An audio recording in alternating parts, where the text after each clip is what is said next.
increasing resilience by understanding our gut bugs better. That is today's show.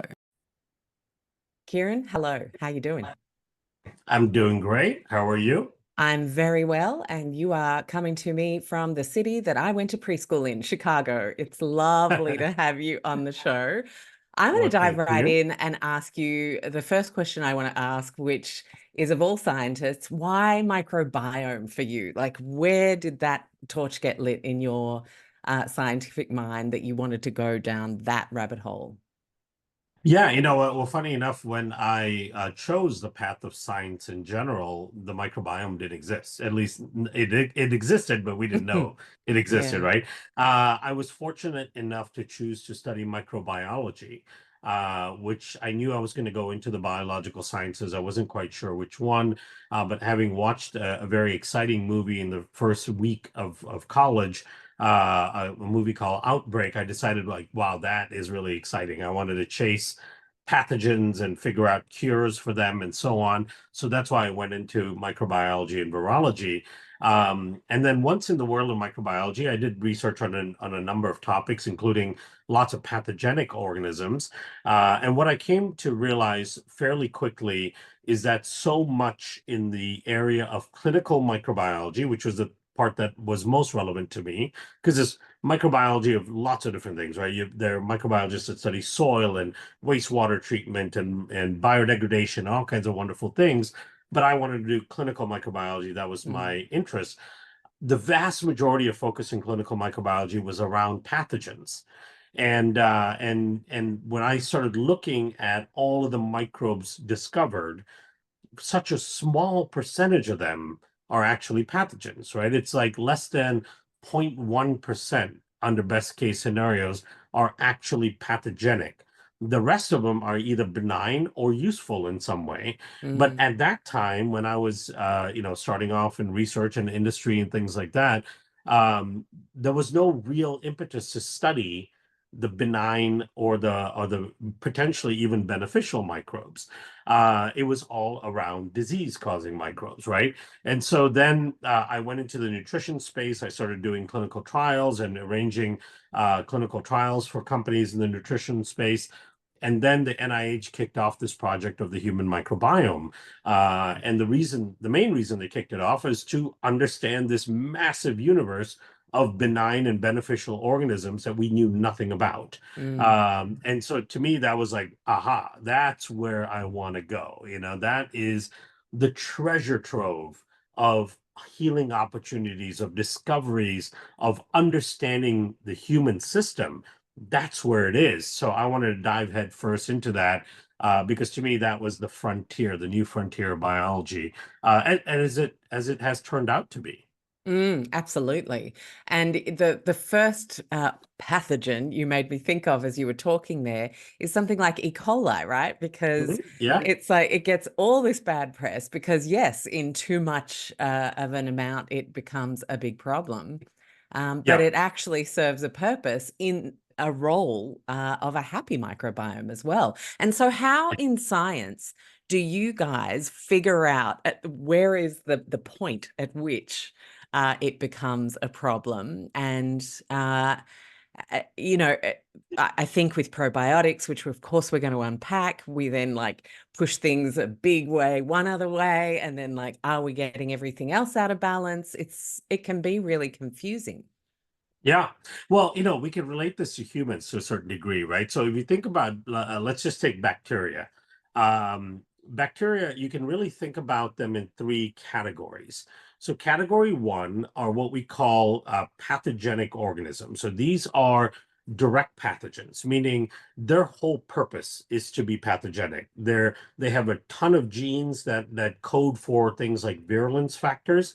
Virulence factors are any genes that help them cause infection or problem or tissue damage. So they code for toxins, they code for things that help them evade the immune system, they code for things that kill other microbes in a dismantling way. So their whole world is being a pathogen. And a great example of this is let's take salmonella typhimurium, Mm. right? Salmonella typhimurium is a direct pathogen. Or you take the microbe, the mycobacterium that causes tuberculosis. So Mycobacterium tuberculosis is a pathogen, a direct pathogen that if you get exposed, you can live with it for a period of time, but it's trying to cause an infection in your system, right? And I would say actually, in the world of evolution, these are the least evolved pathogens, right? Are the least evolved microbes, and the reason for that is it doesn't really help a microbe to kill its host, right? Mm. Ultimately, what the microbe wants to do is be able to live within the host for a long, long period of time. So the pathogens that show up, like Ebola, for example, shows up and kills its host in a matter of weeks or months. That's a terrible microorganism because it's basically wiped out its home, It's right? like an But then Easter Island kind of it is. situation. Yeah. Mm. Exactly. Yeah. They overuse resources. They go a little bit crazy and haywire. And what tends to happen with pathogens over time, and this happens with viruses as well, and we can give examples of this, is they start to become more and more and more benign, Mm. right? The best viruses are the ones that can live within you forever, not kill you. They might be very annoying, but they can live with you forever and not kill you, and they themselves have a home forever. So Epstein-Barr virus, I for was just example, about to say, cytomegalovirus, right? yeah. Or you even look at herpes virus, right? They can Mm. live within the host forever, not actually killing the host. They found ways to evade the immune system indefinitely, but they don't harm the host because they need us. They need our cellular machinery to replicate themselves. So you take the direct pathogens, these are microbes. By all accounts, in their nature, they're here to harm.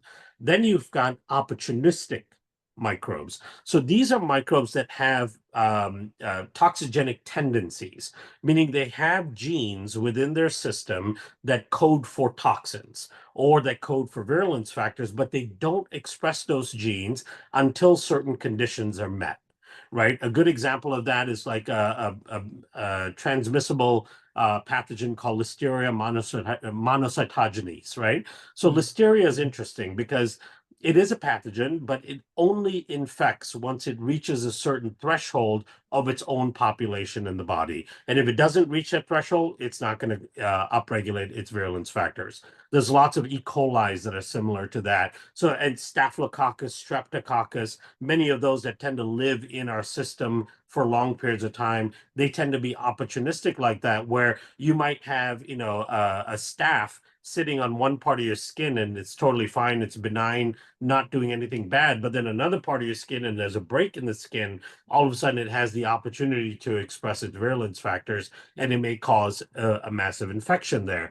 So these organisms sit down and often they can have beneficial effects when they're not acting as pathogens, but given the right conditions, they will express their virulence factors and they will cause a problem. More often than not, the right conditions are if other pathogens in the area are also expressing virulence factors, or their numbers reach a certain threshold, or the host's immune system seems to be suppressed, right? They Mm. measure things like your stress hormones and other things to understand what is going on with the host immune system, or they can even measure inflammatory cytokines to understand what the inflammatory state is. And if the inflammatory state is high, then they may express their virulence factors. Now, the third category are completely benign and or beneficial microbes.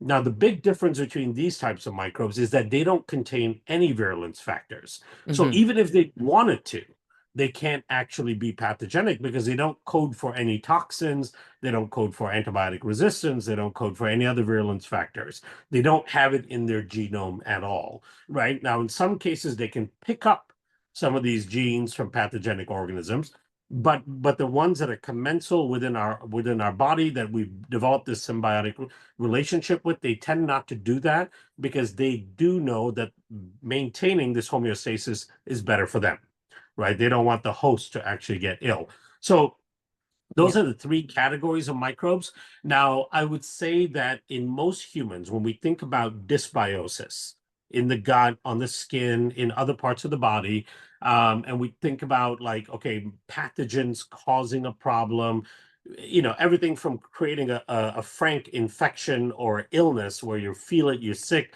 you have fevers, you have whatever the symptoms are, to the or causing disruption like in your digestive system, immune dysfunctions, all of those things. Most of the time, those are the opportunistic, Mm, right? It's not as common for us to have exposure to and get ill from a direct pathogen. mm, That's the most common version of that is when people get foodborne illnesses, yeah. right? You eat a contaminated burrito or something and you're vomiting and feeling like you're dying for the next 2, 3 days, but then your body clears that, your immune system clears that, or maybe you took a medication to clear it and it's gone, right? Mm, That's the acute illness that's often associated with direct pathogens. Most of the chronic issues that are credited to microbes come from the opportunistic ones. yeah. Wow. Well, that was quite a tour there, Kiran. Thank you. It's And so important for people to understand, it right? is Because so important. because I Absolutely. want I want people to know that the terrain really matters, right? Mm, Whether a bacteria or even to a certain degree a virus is going to act in a pathogenic way is dependent on the terrain and the ecosystem. The ecosystem dictates what they do. And so if you have an ecosystem that tends to allow for the manifestation or the expression of virulence genes, then you're going to be somebody that's constantly dealing with toxin producing microbes that are causing inflammation, illness, chronic issues, and so on, right? So mm. managing your terrain becomes really important. And a lot of that management can be done through improving the benign and beneficial microbes. Yeah. And can it end up being a little bit chicken or the egg? Like if the immune system's down, then that affects the gut. If the gut's down, then that affects the immune system. Like, I mean, part of the chronic illness picture for so many people is like chasing that silver bullet root cause, Yeah. but then in fact, finding a holistic approach ends up being the best because it's very hard to find out which one went out first. It's better to just try and build a healthier person. It's true. So when it comes to the immune system and the gut microbiome, and we can talk a little bit deeper about the relationship between the two. Mm, Um, it one affects the other quite dramatically, right? So a messed up immune system will cause a dysfunctional gut microbiome, and then thereby a dysfunctional gut microbiome will cause even more problems with the immune system, and it becomes a self-perpetuating cycle. yeah. And often, what the people who are experiencing this cycle feel like is it may start off with, oh, I get sick quite a bit, maybe more often than my peers, right? Like, oh, every Mm, time there's a cold or flu thing going on, I pick it up. Or they might be less resilient to things like lower sleep amounts or, being exposed to things. All the way to like all of a sudden they're getting food sensitivities and they're getting more autoimmune type responses like eczema, psoriasis. They're seeing more inflammatory conditions like acne popping out or indigestion and chronic indigestion, and then it goes all the way to more serious conditions. But that is a self-perpetuating cycle that then needs to be arrested. yeah, absolutely. And how does one decide to approach improving one's gut health best in your view? I mean, you've obviously explored this to the point where you decided to start a supplement company, and it's by no means an ad for microbiome labs, but Mhm. it's a very interesting take, if you like, in the microbiome space. And I'm Yeah. curious to see how you arrive at, I think this is missing. Yeah. So when I looked at it, I really am as a microbiologist, I follow a lot of evolutionary biology cues, right? Because the thing is, our microbiome, our digestive system, our immune system didn't occur overnight. These are products of hundreds of thousands of years of evolution, right? Mm, And you have to look at the pattern of evolution and how we co-evolved with microbes in the environment and all that to understand how a lot of this may work.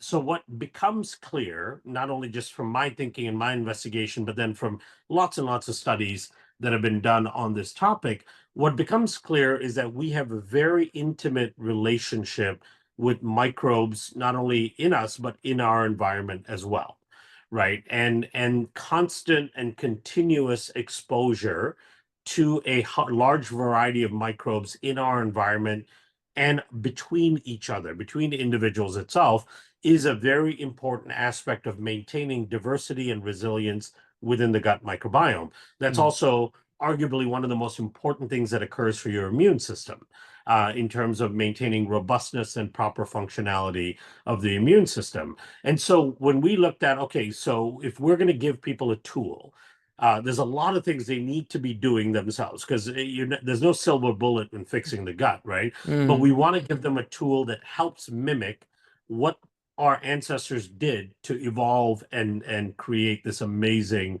robust microbiome. And so we honed in on microbes that acted as what you call quorum sensing agents, right? So think about it this way: we've got this diverse and complex microbiome in our gut and on our skin and everywhere else in our body, and there's tons and tons and tons of microbes in the environment, right? Mm. And for the vast majority of human evolution, for 99.999% of the time that we've been here, we've been in concert with the dirt, right? We've lived in the dirt, ate off the land, we drank water from rivers and streams, we dug for roots and tubers and foraged. And so we got a lot of exposure on a regular basis to the environment around us. And as a consequence of that exposure, we also get a lot of exposure to microbes. And Mm. as it turns out, that constant osmosis of us putting microbes back out into the environment through shedding it, through our skin, through breathing, through sputum, through sneezing, and then, of course, through defecation, which is a huge part of it, and then bringing in microbes through food and diet and exposure and all that, that constant exchange seems to be incredibly important, not only to maintain a measurement of what the environment is like for our immune system to understand where we live and what we live Mm. amongst, but also to maintain a certain diversity and cohesiveness to our gut microbiome. And so we said, okay, how do we mimic that? Right. And so we started looking for organisms that exist naturally in the environment that also can colonize and play a role in the gut microbiome. And that's where we found these Bacillus endospores. And the endospores are very unique because they've been around for millions of years. They were possibly some of the earliest cellular life form on Earth itself. There's some really interesting documented studies on the ability of these spores to survive interstellar travel on meteorites, and possibly Whoa. being, yeah, this That's is the so there's this crazy. theory, if people really want to nerd out, Yeah, yeah. there's this amazing theory called the theory of panspermia, right? The theory of panspermia says this: it's like, okay, where did the building blocks of cells come from on Earth, right? So we know early Earth, there was this massive bombardment period where Earth was basically being bombarded with rocks from outer space. Some of it coming off of other planets, some of it coming from Kuiper belts and all these other regions of space, but Earth is being bombarded. Mm. And then eventually the bombardment era stopped, and Earth continues to get hit by meteorites because we didn't have an atmosphere just yet, right? Yeah. Right now, a lot of those rocks would be disintegrated in our atmosphere, but before we had this thick atmosphere, we were getting hit by a lot of things. And what they found, scientists have found that on meteorites that have hit the Earth in the more modern day, they find proteins and nucleic acids, which are the building blocks of cellular life, on these meteorites, right? Hmm. So they're present on meteorites that are coming in from outer space. They even found some, if I'm not mistaken, on ones that are found on the moon, right? And so the thinking is that, wait, so there may be microbes that live on Earth today that were part of the original seeding of cellular machinery on Earth from outer space. So this is the idea of panspermia. And it sounds cuckoo, but it's not, right? It is great documentation for this from Yeah. a scientific literature standpoint. So, for example, Mars had a completely different environment early on than Earth did, right? We now know that there was likely liquid water on Mars. There were likely microbes and other things on Mars. There are lots of rocks and things that have skipped off of surface of Mars and made their way to Earth. So it could have picked up microbes from Mars. Can something survive the interstellar travel from Mars to Earth, a microbe? They found that spores that live on the Earth today can survive up to 7 years of interstellar travel on a rock, right? Wow.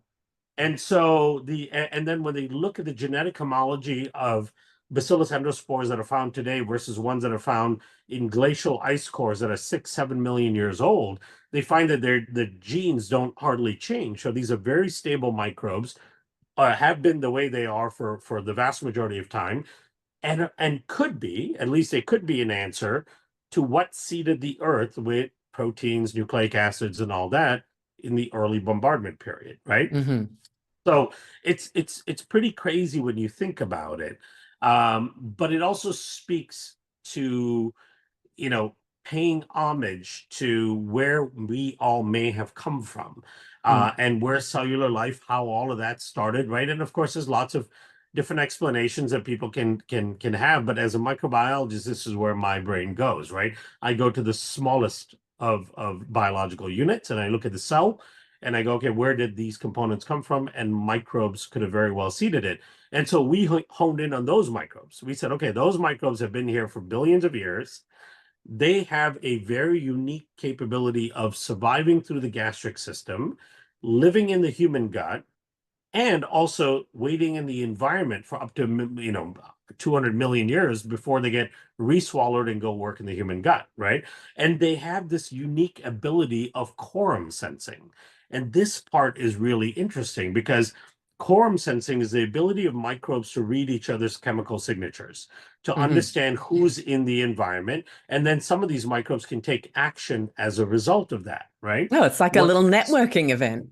it is a networking event, and it's the earliest language, right, Mm. that we know of. I mean, before it completely predates our ability to communicate with one another, right? Mm. And microbes are still doing this today in the body itself. They're quorum sensing with each other and talking to each other. And in fact, we know that microbes in different sites of the body can talk to each other. We don't exactly know how, right? How are they sending messages among each other within our body?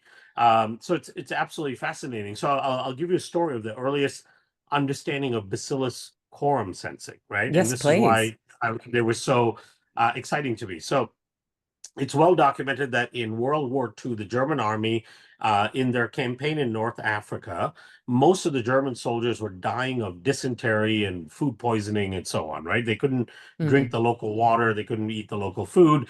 And so one of the things they noticed is when the locals got an upset stomach, one of the things that they would do is they would look for dried camel dung, and they would chew on the dried camel dung, and that would cure their digestive issues, right? Hmm. And so they took back a bunch of this dried camel dung, and a pharmaceutical company in Germany or in Europe in general worked on figuring out what is it in the dried camel dung that could heal dysentery, which is of course a terrible gut infection. And they found that Bacillus endospores, so these are the probiotic bacteria that we're working with, that were colonized in the camel's gut that was coming out through defecation. When humans consumed it, those spores could go into your gut. They come out of their dormant state, which is the state that they're in the environment. They come into the vegetative or living state in the gut. They start reading the chemical signatures of all the microbes around. They can identify pathogenic organisms. They'll go sit next to them and produce all of these compounds to kill the pathogenic organisms without harming or touching anything else, right? So this pharma company, Sanofi Aventis, discovered this, and they launched in 1952 a prescription probiotic drug for the treatment of dysentery.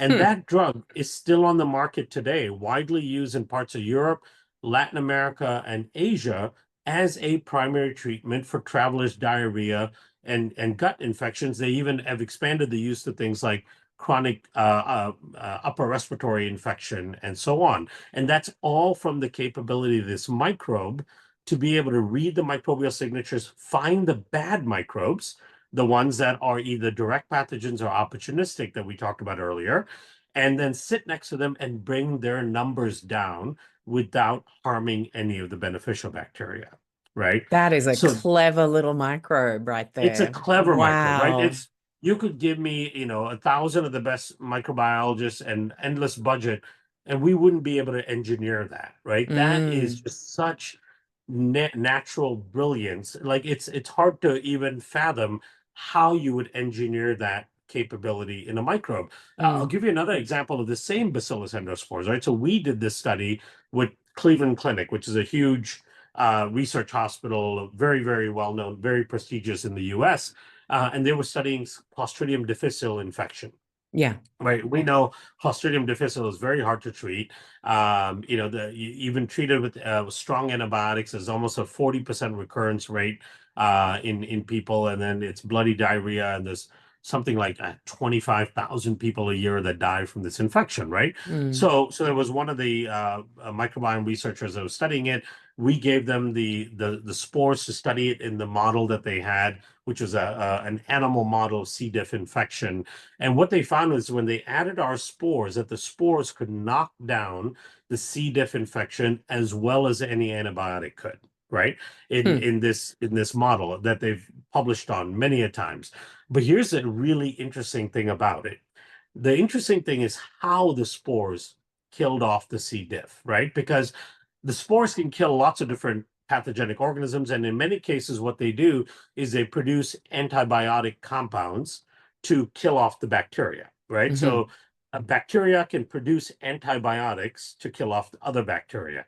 In this case, because Clostridium difficile is a very robust pathogen and is resistant to a lot of antibacterials and antimicrobials, the spores found a new way. And this was a very cool discovery. What they do is they surround the Clostridium difficile like covered wagons surrounding an enemy, and they secrete chelating agents into the environment to starve the microbe of iron, because Clostridium Wow. difficile requires iron in order to activate its metabolism. This is why people with C. diff have bloody diarrhea, right? Because what the bacteria is trying to do is it's eating through the lining of your intestines to get to the blood supply.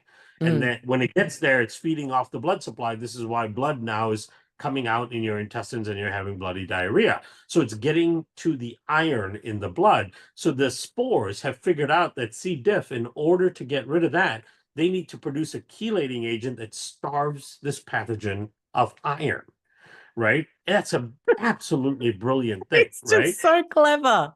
I It's mean, so and it's clever. And it's all just doing this. happening while we're going about our lives. That's my Yeah, we favorite could be part. It's on just TikTok and just looking at incredible. idiotic things, right? And there's all of this natural brilliance happening in us that we Mm. don't even realize, right? And to make a long story longer, that is the kind of thing that like really captures me. Yeah. And I go, wow, this is freaking crazy. Can we utilize this powerhouse of nature and help people, give them an assistance in improving their gut health? So that's how we developed the probiotic. We just took what nature had already given us, this beautiful quorum sensing agent, Bacillus endospores, that we know can knock down pathogenic organisms or harmful organisms. And then we proved they can also dramatically increase beneficial microbes, and they can seal up the lining of the gut in the leaky gut studies that we did. So we know that they can modulate the gut microbiome quite dramatically. But you add that to all these other behaviors that people should be doing to improve their gut microbiome, and then you have a total solution, right? A Mm. supplement is not going to be the be all end all. You do so many more things throughout the day that have a dramatic influence on your microbiome. So you do have to curb those, which is diet, exposure to certain things, lack of exposure to other things. So we could touch on each of those, but a supplement can certainly be a big help, but it's not going to be the magic bullet. And that's the thing I always tell people. Despite us having a supplement company, the supplement company exists out of need, because we needed to bring this back to our guts. But at the end of the day, people really need to hone in on some of the lifestyle things as well. Yeah. And I think it's those things that we know that are just so basic. And yet, okay. So, what is your take on why humans find it so hard to realign with what we basically need to be healthy? And we spend so much money on chasing silver bullets. I always think it's Yeah, an interesting thing to talk about. I think a lot of it is because the basics, the simple basics are boring. Mm. And we are very much geared towards this idea of progress, right? Yeah. And progress in our mind is often associated with technology.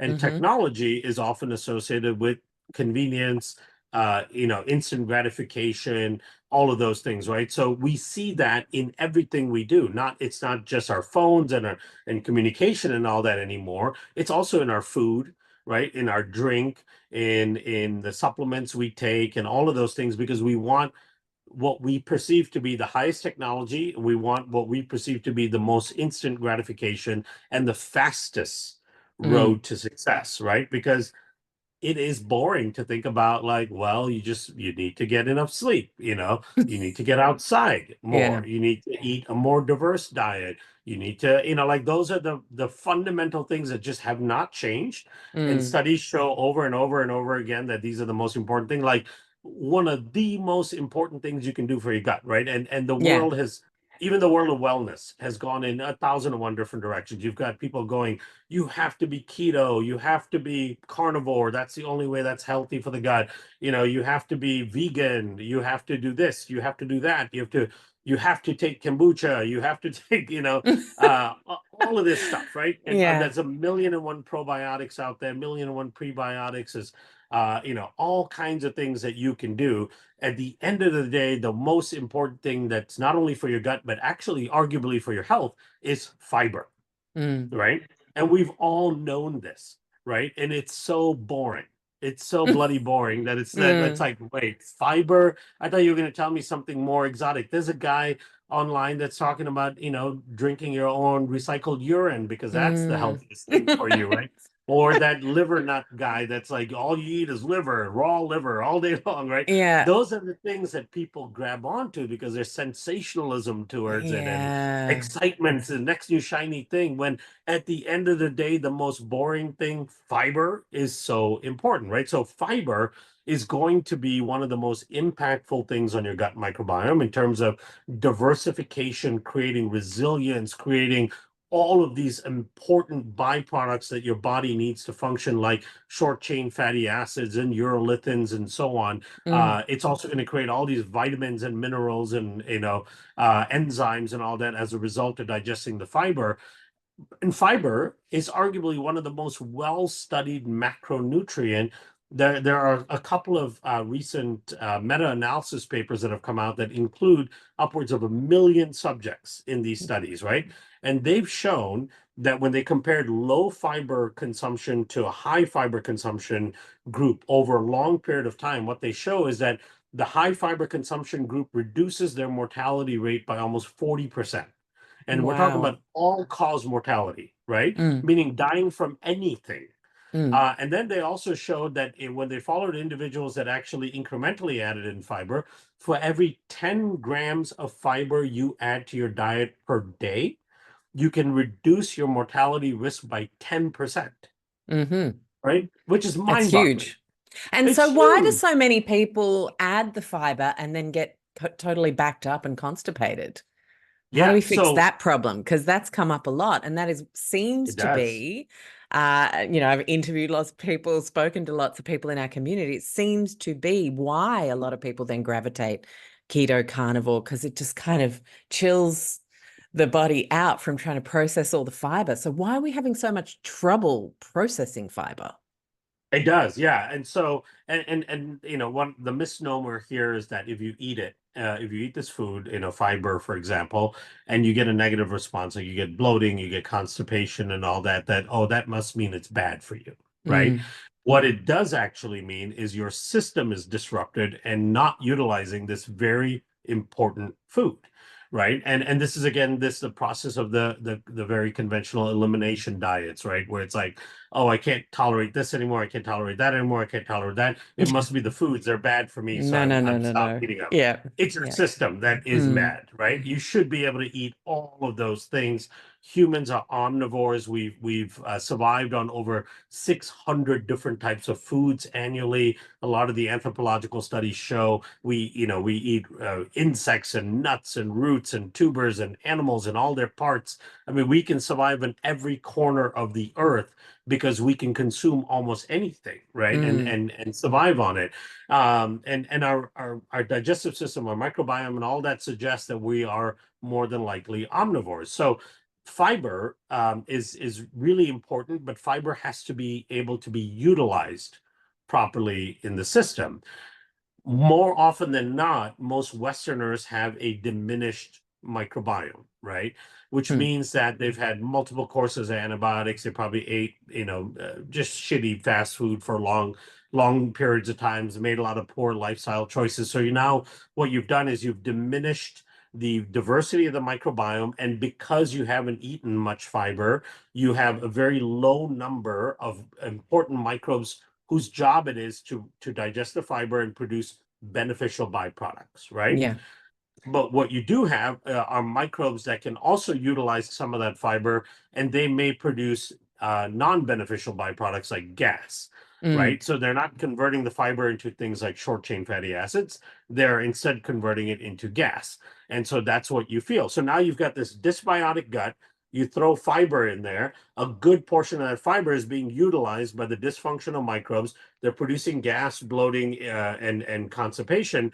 And that's what you feel. And so you go, oh, that's bad. I'm going to stop the fiber. Whereas some of these good bacteria are still actually consuming the fiber still and giving you the benefit. What you need to do is over time, keep incrementally adding in fiber. And these guys, the beneficial guys, will outweigh and overrun the dysfunctional microbes because the Mm. beneficial guys are better at utilizing fiber, but their numbers are likely lower at the moment, right? Yeah, got So it. let's just say, and this is a completely nonsensical number, but I'm just using it just so people understand things. Let's say you've got 100 of these microbes that could utilize fiber, and let's say right now you've got 70 that are really bad and that utilize fiber in a negative way, and you've got 30 that utilize it in a beneficial way, right?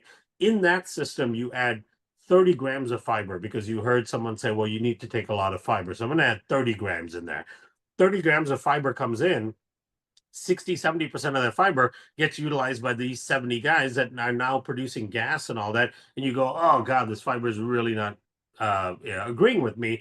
And yet some of it is still being utilized by these other guys. Now, over time, what can happen is the numbers shift, right? But what you really want to do to avoid that feeling is you want to incrementally add smaller amounts of fiber, right? Yeah. So I wouldn't start off, if you're somebody that eats 4 to 8 grams of fiber a day, which is probably pretty standard, just accidentally from Mm-hmm. eating food, people accidentally eat 4 to 8 grams a day. Where you really want to be is 50 plus grams.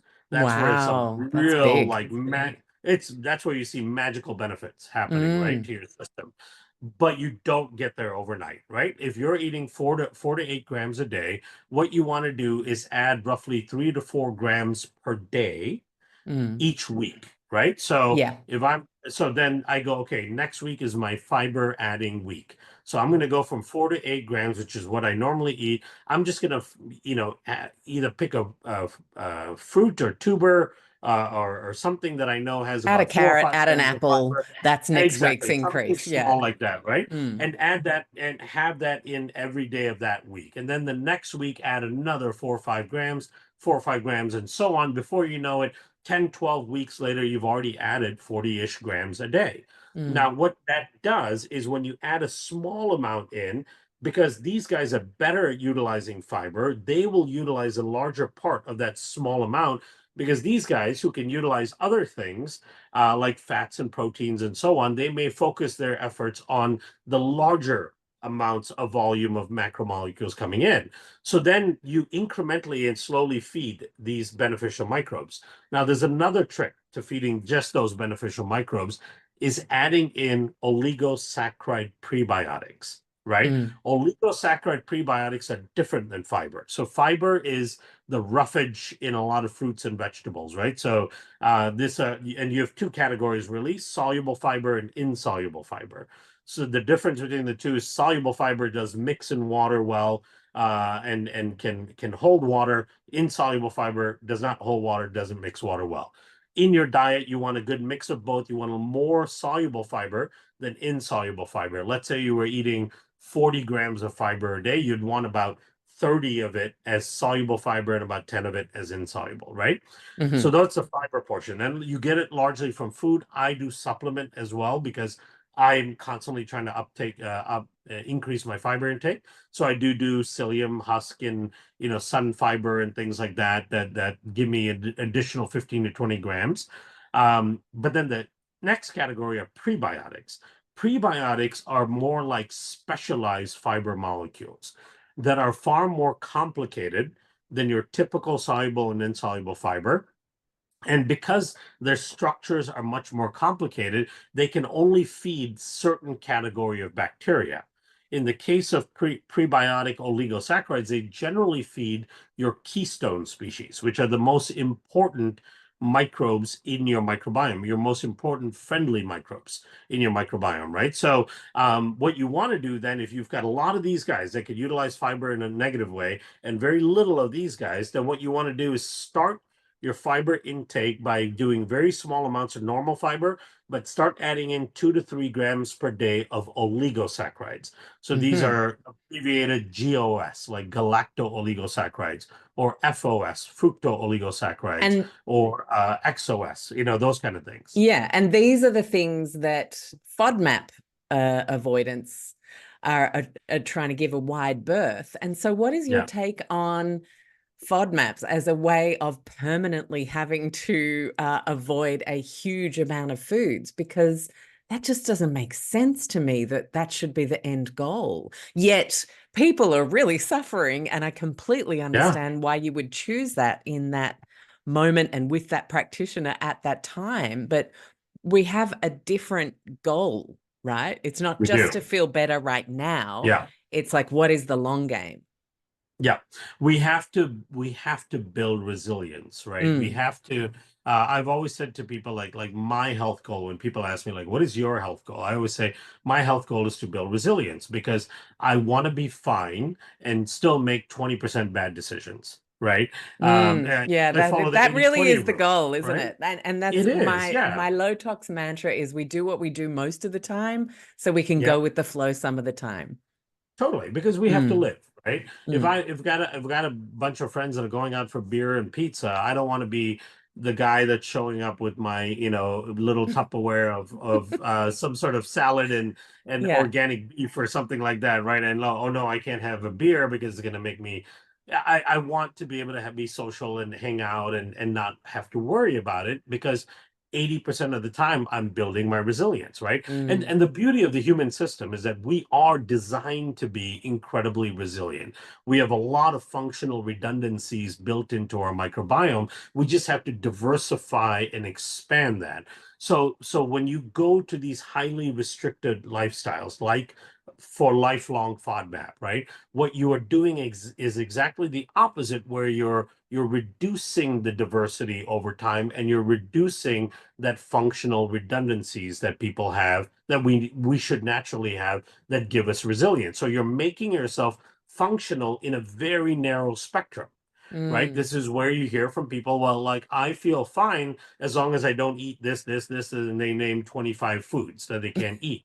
And if as Yeah. long as they don't eat that, they're fine, right?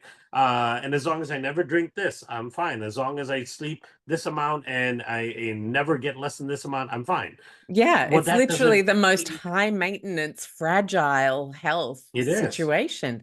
It I'm so glad this has come up, Kiran, because yeah, I think, I have so much compassion for chronic illness because I've been there with mold. It is yeah, dark and awful, and I wouldn't wish it on the meanest person on the planet. But at yeah. the same time, I always had this inkling that it wasn't about just doing what you needed to do to like feel okay that Get by. day. Yeah. You've got to get more flexible in every sense of the word.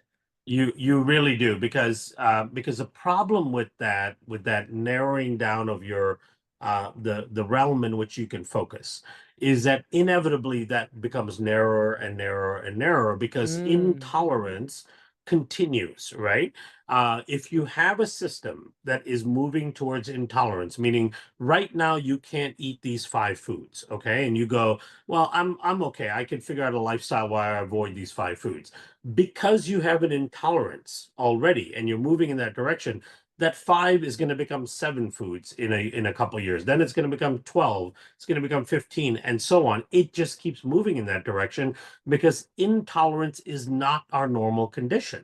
In fact, we have very robust systems in place to build tolerance, right? One of the marks of a healthy immune system is called high oral tolerance.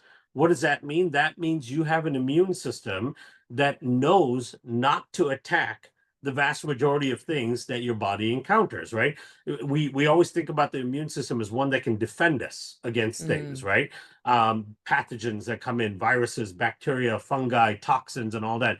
Great. We absolutely want an immune system that can react appropriately and neutralize those threats, but we equally need an immune system that doesn't react to the vast majority of things that we Mm. are exposed to. Because if it does, then you have an intolerant system. Then your immune Mm. system is attacking all the food that you eat. It's attacking all the particles you breathe in. It's attacking everything, and you end up with this chronic condition of intolerance. You end up with it starts with things like allergies, asthma, chronic sinusitis, chronic upper respiratory, eczema, psoriasis, food intolerances, and it moves on to the point where your own immune system doesn't tolerate your own body, Mm. which is autoimmune, right? Yeah. This is why from 40 years ago, we had somewhere around 30 or 40 known autoimmune conditions to now we have over 110 documented autoimmune conditions because we keep moving our system towards this area of intolerance, and eventually it won't tolerate anything, Mm. right? And when it doesn't tolerate anything, it attacks everything, including your own system, right? Yeah. And so that becomes a big issue. So for those that are in a predicament right now that are like, well, I can't tolerate these things, I can't tolerate that, so I have to avoid it. I totally get it, like you do, and it's not an easy place to be because Mm. exposure to those things does make you feel like crap, right? And people want to feel better. So my advice to them is this. Um, let's say you discovered FODMAPs you don't tolerate well, right? And anytime you eat FODMAPs, you get terrible bloating and maybe you get brain fog and headache and you get a rash or whatever the negative side effect is, okay? Just know, number one, is you have to switch your mentality that it's not the FODMAPs that are bad, it's your system that is messed up and is not tolerating it the way it should, right? And it should be able to tolerate those. So Mm. that's phase number one, because so and the reason I say that is a very important thing is because it's so much easier to go, well, those are bad for me, right? And then when you go down that rabbit hole, you will find a million people online that will support that false notion that those are all bad, Yes. right? Yeah. And then you start getting convinced, and then you start seeing these online influencers running around the beach with their shirt off and eating nothing but raw meat, right? And they're like, you I'm need not to survive laughing your at the diet of people raw because meat, they're right? going through their own stuff, but I'm just laughing at the hilarity of where our online health conversation has ended Totally, up. because Yeah. that's how people gain followers, right? They know Mm. people are suffering from something, and they're trying to present to you what they hopefully they don't believe it's a true solution, but they know that it's going to get your attention, right? Because you're now in this really difficult space where you go, oh, I have to go on a low FODMAP diet. So then you Google low FODMAP diet, and you see all of these foods that you no longer can eat, right? Mm. And it's mind-boggling, right? And it's disruptive to your lifestyle and your social life and everything. So you're in a difficult place, and so Yeah. you're looking for solutions. What becomes easier is someone online that you think is an influencer of some sort telling you that no, you're right, these are all really bad things for you, this is what you need to eat, just eat butter and steak, right? Mm. And not to hammer on the carnivore people, I love meat, I eat meat all the time, but loving meat doesn't mean that vegetables are bad for you, Yeah. right? And loving vegetables doesn't mean meat is bad for you, right? We really have we're designed to have a balance of the two. And so what I really want those people to do is, number one, reframe in their mind that it's not the food that's bad, right? It's the system that's dysfunctional, right? And this is assuming we're talking about real food. We all can agree that all the Yes. processed junk Yeah. is nonsense, right? That's not on the table, literally. That's not on the table. Mm, We're only talking about real foods here, real fruits, mm, vegetables, roots, tubers, and all that. And so that's step number one. Step number two, as you are eliminating those foods so you feel better, which I can understand and it's fine to do, you also still need to revamp your system, right? yeah. And what does that mean? That means you have to start rebuilding the ecosystem in your body that is responsible for allowing you to tolerate those foods. So, how do you do it? You don't need those foods just yet to do it, right? You can do it without those foods.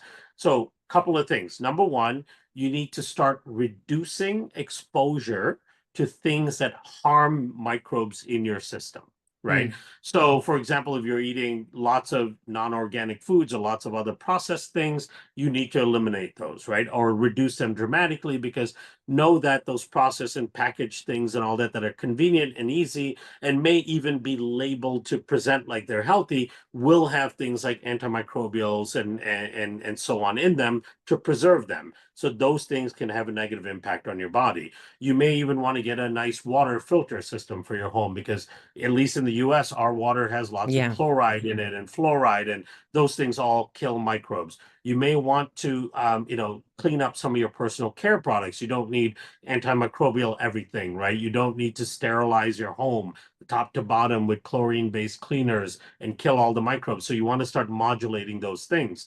You also then want to get out as much as you can. As we talked about, our Mm, relationship with the dirt and with the natural environment is so important to the health of our microbiome. So even though you're not adding those foods back in yet, get outside, right? Go for hikes, go in the natural environment, and sit down and eat in the natural environment. That's one of the most connective things you can do with the outside environment. So near me, there's a lot of forest preserves, and I love going for bike rides and walks and jogs and all that through it.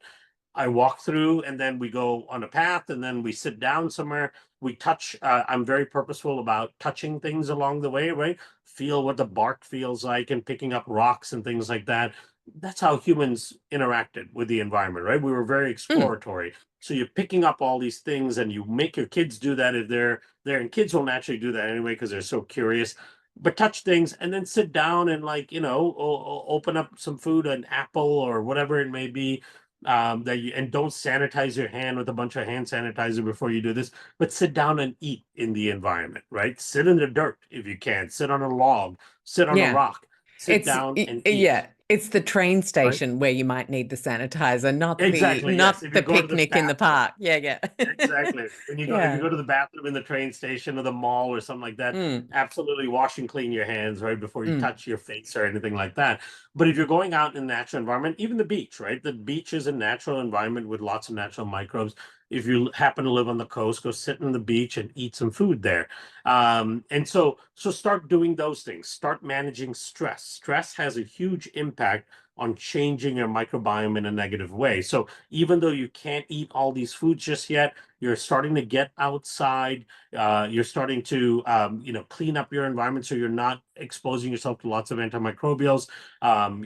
You start to manage stress. So try to get into some meditation, or if you naturally have a lot of anxiety and all that, you want to look at a psychobiotic like Zen Biome, for example. It's a mm, very well studied probiotic that manages cortisol response and dramatically reduces anxiety and stress in response to adverse situations, right? So that in itself can start to help your microbiome. So now you're doing a few things that are already good for your microbiome, even before thinking about the foods that you cannot eat, right?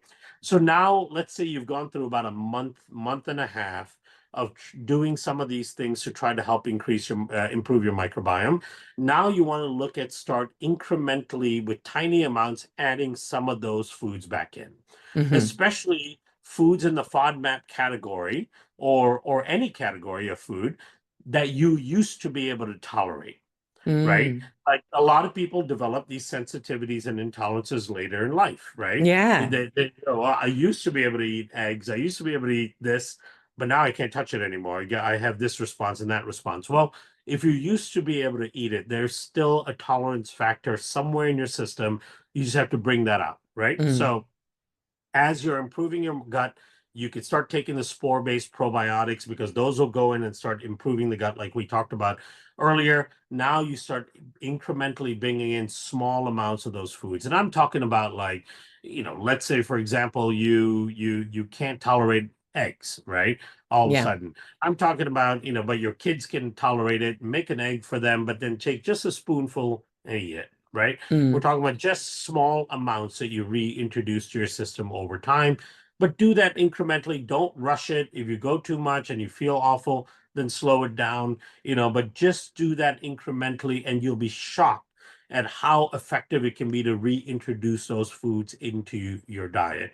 The Mhm. human system is designed to build tolerance over time, but you need a healthy microbiome in order to do that. Yeah, 100%. You've inspired me to reintroduce mushrooms, teeny tiny bits, because that was just something with the mold years that Yeah. anything in the fungi world was just not my friend. But I just love them and I want them back so bad. So Tiny that's amounts, like the teeny tiniest of tiny. amounts, right? Mm. Yeah, tiny amounts. Take it with the spores. I often tell people to do that because one of the unique things that the spores do is they upregulate a tolerance factor in your immune system. Your immune system has a type of cell called a T regulatory cell. The Mm. beauty of this cell is its job is to regulate unfavorable immune responses.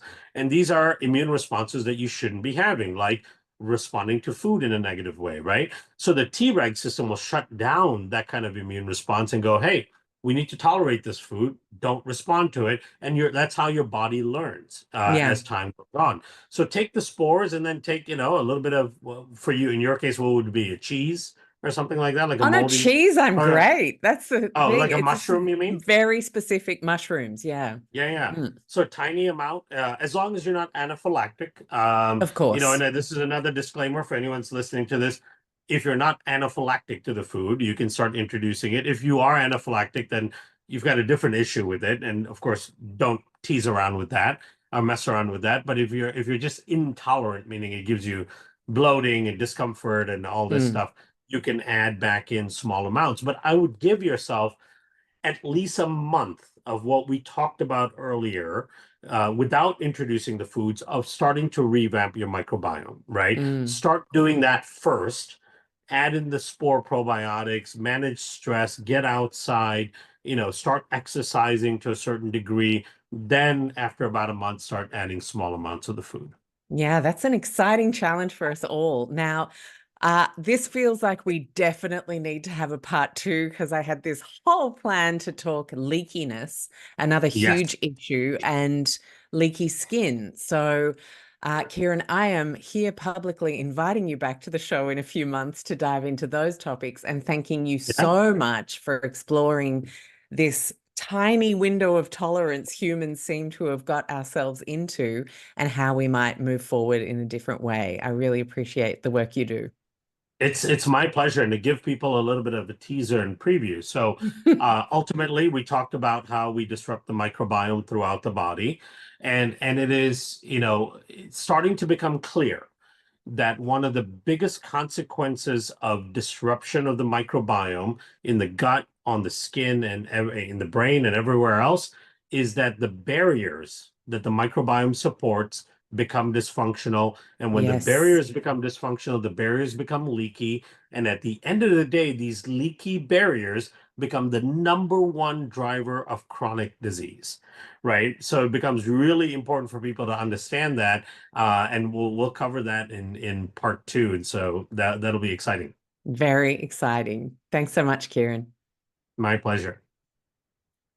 I hope you loved today's show as much as I loved bringing it to you. I want to remind you that if you are someone who craves a low tox community that is judgment free, full of empowerment, has health professionals and building health professionals that can support you, as well as me in there answering questions multiple times a week, I want to invite you to join the Low Tox Club. For the price of less than a cup of coffee a month, you have an annual membership for $49 Australian, so it's about $30 US US or Euro, that allows you to have a member masterclass every single month with a health professional or global expert from the podcast, where we have them to ourselves for an hour to ask questions and deep dive further. You have the beautiful supportive chat group. You have Q&As with me answering questions. We read books and talk about them, and a whole bunch more. You can head to lowtoxlife.com, hit the explore tab, and join the club is the very first option on that list. Of course, we have over 10 evergreen courses that you can jump into anytime, whether it's navigating everyday low tox swaps with our Go Low Tox signature course, whether you have kids and you're wanting to know how to best support them with our Low Tox Kids course, whether you're planning a family and looking at a healthy low tox preconception journey, reducing inflammation, especially the chronic kind, with our Inflammation Ninja course, many other courses. You can again head to lowtoxlife.com, hit the courses tab, and you'll see all of the options, which includes a business course, my Low Tox Method program. A lot of people don't know, but I was doing a lot before starting Low Tox Life in 2009, and I was a business consultant across hospitality, health, retail, and cosmetics. I have been in business consulting for a very long time, so I absolutely adore helping people move into the low tox space or develop their low tox businesses. So that's a way I can support you. And then, of course, there's our wonderful social media communities at Low Tox Life on Instagram, and of course, the website with over 250 gluten-free recipes, blogs, downloadable PDFs to help you navigate wanting to get rid of synthetic fragrances in your school or office. I could go on. So head to lowtoxlife.com, see what takes your interest or fancy, and thank you so much for being a part of our podcast community. I love reading your reviews. I appreciate every follow and subscribe, and I want to just remind you to finish off that if there's anything you heard that you found interesting from a medical or scientific perspective, it is intended as education only. Please always chat to a health professional who knows you and your situation best. I'll see you next week. Bye.